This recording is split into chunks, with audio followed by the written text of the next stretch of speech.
It's important to know what things in this world may, by their very nature, do harm to us if we get too close to them.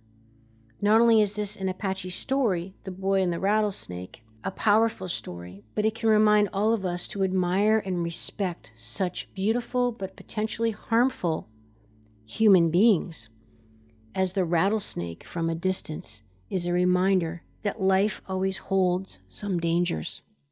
In today's busy world, how can we find the inspiration, knowledge, and energy to live a healthy and empowered life if we balance and harmonize our mind, exercise our body, live according to the laws of nature, and connect to spirit? Can we find a way to heal, become our authentic self, and live our purpose with love? I am your hostess, Amy Fournier, and welcome back to Awakening Aphrodite. Hello, everyone, and welcome back to Awakening Aphrodite with Amy Fournier. This show is about helping you to be more healthy and fit in mind, body, and spirit, as well as to tap into your intuition, your true source of power, and awaken your authentic self. I'm really happy that you're here with me today because today is a Fast Friday, and these little mini episodes with me come out about twice a month, every other week, and they're just an extra bonus episode as a way to help inspire you, make you feel motivated, maybe teach you something really new that's interesting, and just for us to be together again one more time, because what the heck, it's so much fun, right?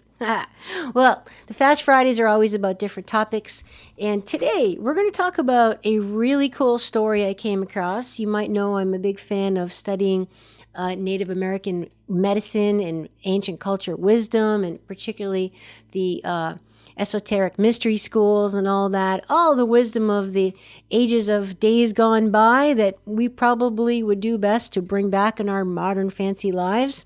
I know it's helped me a lot to be more happier. And this book in particular is called Keepers of the Animals, which is a beautiful collection of different stories. It's particularly geared for children. And the cool thing about myths and stories is that they transcend the human experience. They transcend time, place, and culture.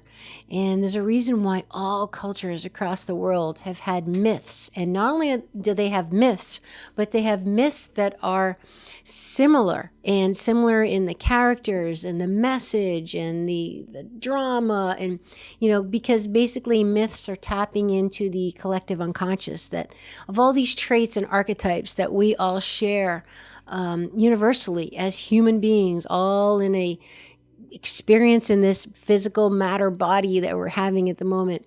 And so we all experience basically the same things, what it all boils down to.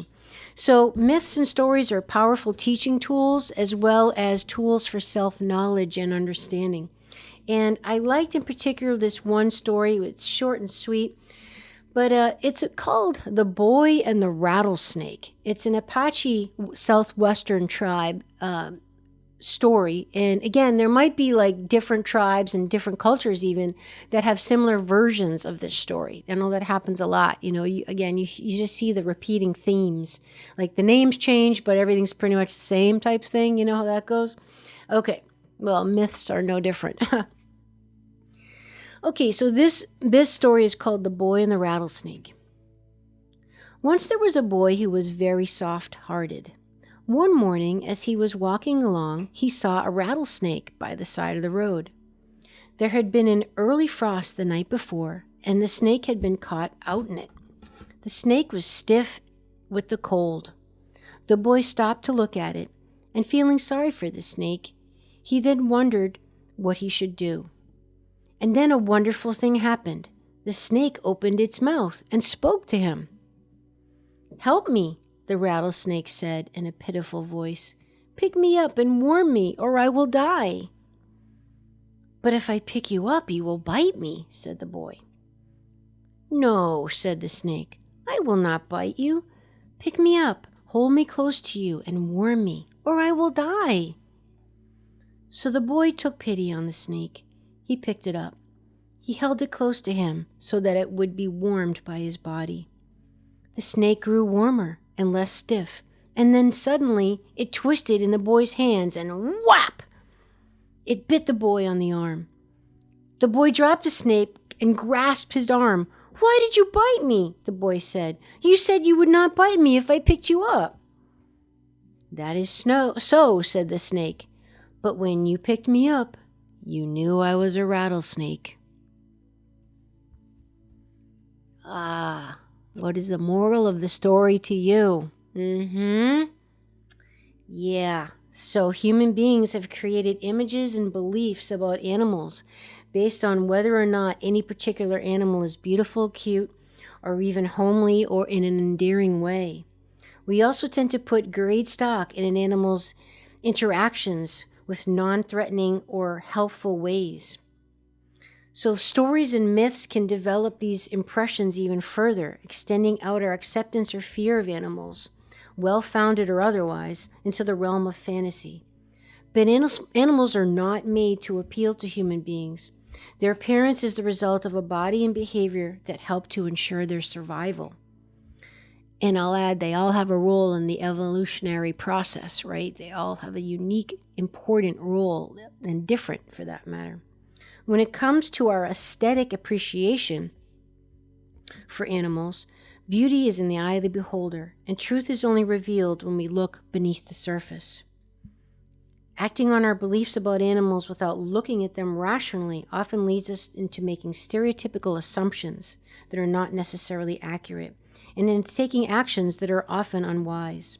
It's important to know what things in this world may be, by their very nature, to do harm to us if we get too close to them.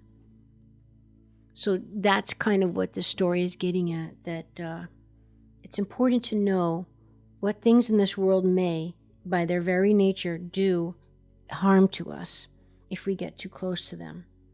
Not only is this an Apache story, The Boy and the Rattlesnake, told to Native North American children, a powerful story, but it can remind all of us to admire and respect such beautiful but potentially harmful human beings, as the rattlesnake from a distance is a reminder that life always holds some dangers. By choosing wisely what to pick up, we may make ourselves and our lives a little less dangerous. This story is also being widely used in drug and alcohol counseling with Native American, North American children. Like the snake, alcohol and drugs may look good, and we may tell ourselves that they will not hurt us, but they are capable of hurting us if treated unwisely. So, something to consider. Being mindful of what could be potentially dangerous, because, frankly, it is what it is, and not fooling ourselves otherwise. A tough lesson, but I think an interesting one to meditate on. I wonder what it means to you. I know I've heard of similar stories with different animal types, but the message is always the same. What's that saying? It's kind of crude, but it's something like, you can't polish a turd. It is what it is. Sorry to be so crass, but that's the first one that came to mind that I heard that somewhere, I think in high school. Sometimes things just are what they are, and you just have to be wise and then not blame the thing when the thing was just being the thing and true to its own nature. So I hope that helped you. Hope it gave you something to think about. I don't know, maybe it rang a bell with something that's going on in your life right now. And, life's about getting wiser, not just older. All right, I'll see you next time on Awakening Aphrodite. Thanks for being here, thanks for subscribing, and thanks for sharing the show and leaving a review. Would you like to support my mission to help empower people all over the world to be all of who they truly are? If so, please subscribe to the show, leave a review on iTunes, and share it with a friend. And if you're looking to take immediate action to align your energy and optimize your health, visit amyfournier.com. Thanks for listening to Awakening Aphrodite. Let's awaken her together in you. I'm your hostess, Amy Fournier, and I already can't wait to be with you again and for you to hear what I have planned for the next show. Thanks for listening to Awakening Aphrodite with Amy Fournier. To learn more about Amy, check out her website, amyfournier.com. That's AMYFOURNIER.com. You can also check out Amy's live and on-demand virtual fitness and yoga classes and sign up for her newsletter to receive a free mini ebook of 3 of her top tips for making holistic health a lifestyle. Again, that's amyfournier.com and get your ebook sent to your email immediately. Connect with Amy on the daily on Instagram at FitAmyTV, FITAMYTV, and watch many of the podcast episodes and subtopic clips on her YouTube channel, which is also FitAmyTV. Enjoy, and we'll see you next time on Awakening Aphrodite.